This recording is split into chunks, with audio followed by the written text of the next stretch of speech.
Welcome to Bryer Showcase. I'm Bryer Cisneros and welcome back to another video. So I just want to quickly say thank you for those who stopped by my live stream yesterday. Definitely a fun one. My voice was kind of very strained afterwards because of all the talking. But it was kind of a good time to kind of just reflect on all the CDs I bought this year and just also seeing just how much my tastes have grown. Yeah, there's just so much music I bought and just exploring new artists and bands. It was definitely a lot of fun to look back on that. So let's get on to the main topic of this video, and this is kind of a chance for me to really shit on a few albums here. So if you saw the title, then this video I'm talking about the 10 worst CDs I have bought in 2022. So what I mean by that, I'm just talking about albums I bought this year. It doesn't matter when they originally came out. So I have maybe one that's from this year, and all the rest are from in the past. So this was definitely a little fun little exercise, because obviously there's gonna be times where I buy an album and I think I'm gonna like it, and then it turns out I did not. But thankfully this year, most of these that I'm going to be talking about, they're kind of not terrible. They're just kind of okay or just average. But my 1 and 2, yeah, those are terrible.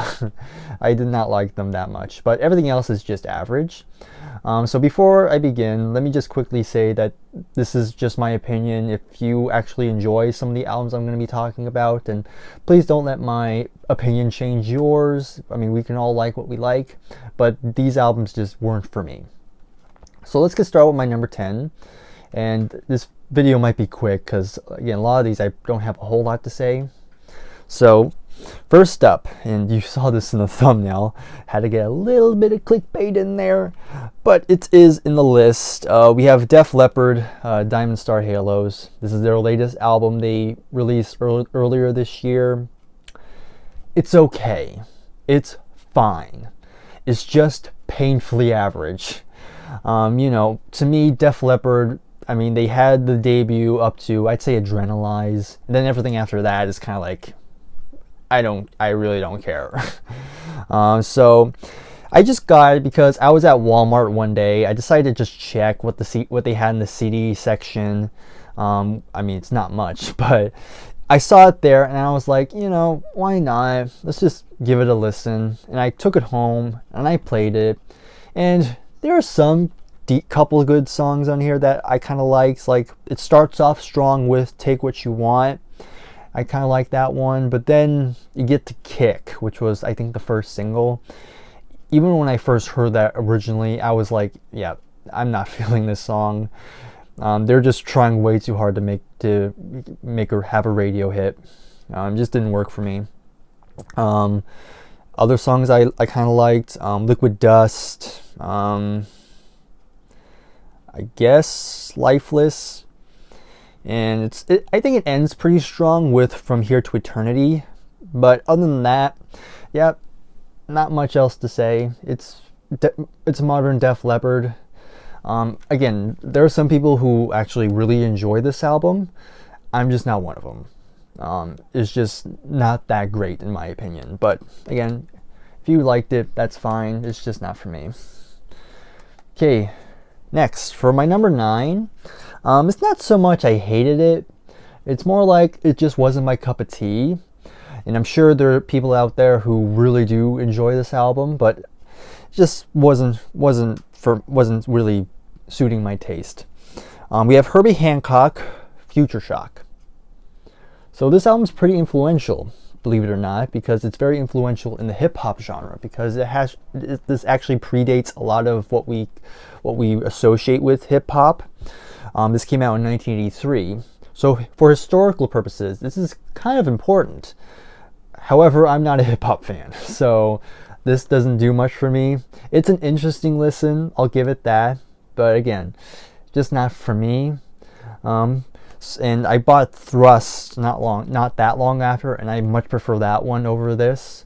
But if you're a hip hop fan, and maybe you actually do enjoy this one, and good for you if that's true.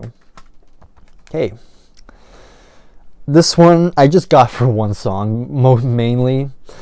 So this is, now this person's a good singer. I mean, I enjoy his voice, but listening to a full album is kind of like, it's a little boring.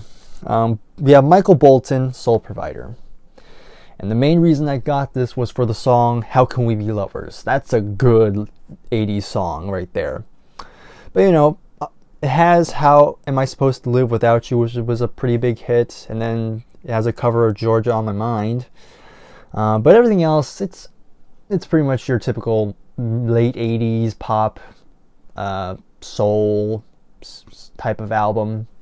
Again, not to say it's bad, but again, aside from those couple songs I mentioned, everything else is kind of like, middle of the road. So that was my number 8. So we're on number 7 now. Yeah. This one I just got for historical purposes. We have Milli Vanilli, Girl You Know It's True.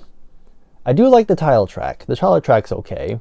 I mean, if you just ignore the whole backlash they had, especially the whole history when they were caught lip syncing, then it's pretty good. I understand why it became a big hit, but everything else is kind of like, fine. Again, you're gonna hear me say fine or okay a lot because, again, not much to really say about these albums. Just didn't really do much for me. This one's probably the most disappointing one. So we have Anita Baker, Rhythm of Love. Now, again, in that video where I went through my uncle's CD box, it had Rapture by Anita Baker, and I really enjoyed that album. Like a really good 80s R&B album. Like so many good hooks and a lot of good melodies, and Anita sounds great. And so one day I went to a thrift store and I saw this album and I was like, cool, because I really enjoyed Rapture. So might as well see if I enjoy this one. And I took it home and I was very disappointed. The big issue with this is that there was just no memorable songs on here. It was just, this came out in 1994 and it sounds like your typical generic R&B album. There were no memorable songs on here. I mean, Anita still sounds good, but the songs just weren't that strong, which is a damn shame because I was really looking forward to it. If there's a better Anita Baker album besides Rapture, please let me know because I'd like to listen to that one instead. So yeah, definitely was kind of sad on that one. Okay, now we're getting to the ones that really don't. Actually, I'm going to change the order real quick. Okay, so I'm going to talk about this one instead. So for my number 5, we have Hiroshima East. Again, interesting listen. Again, nothing really grabbed me. So this is kind of like an 80s jazz band, but they incorporate a lot of electronic sounds, which sounds interesting. But I'm kind of a purist when it comes to jazz, so all the electronic stuff just kind of rubbing me the wrong way. It just didn't sound right to me. But I'm pretty sure this band has some form of a cult following, I think. What's interesting about this band is that I think they're Japanese or Asian. You can tell by the band name. But yeah, it's interesting. I mean, it's not the worst album here, but just didn't really, again, like I said, didn't do much for me. Okay, another boring album. We have Belinda Carlisle, Live Your Life, Be Free. I'm not going to say much on it. All I can tell you, it's very, very generic. At least with the other albums previous, at least they had a couple very good songs, but that one didn't really have any standout tracks. Atlantic Star from number 3, we have We're Moving Up. So I have another Atlantic Star album, All in the Name of Love, I believe. And there are some good songs on here, but yeah, this one did not. It just became another generic R&B album.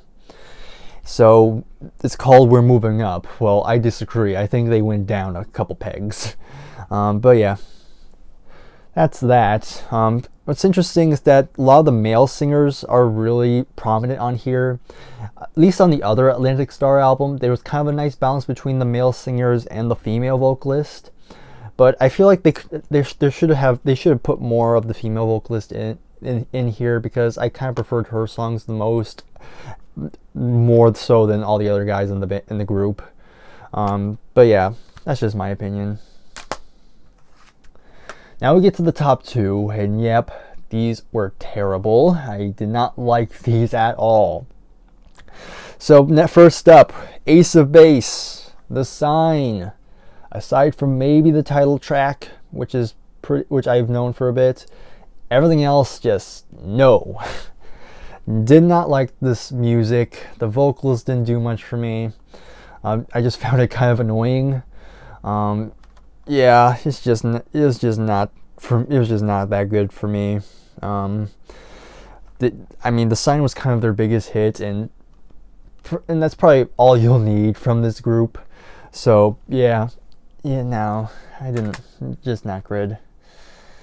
But I think we all know my number one, and so my number one worst album of 2022 is People all around the world in every nation like to get together for some excitation. If you've been following this channel for a bit now, you kind of already saw this one coming. But yeah, number one, no question, goes to the Beach Boys, Somewhere in Paradise.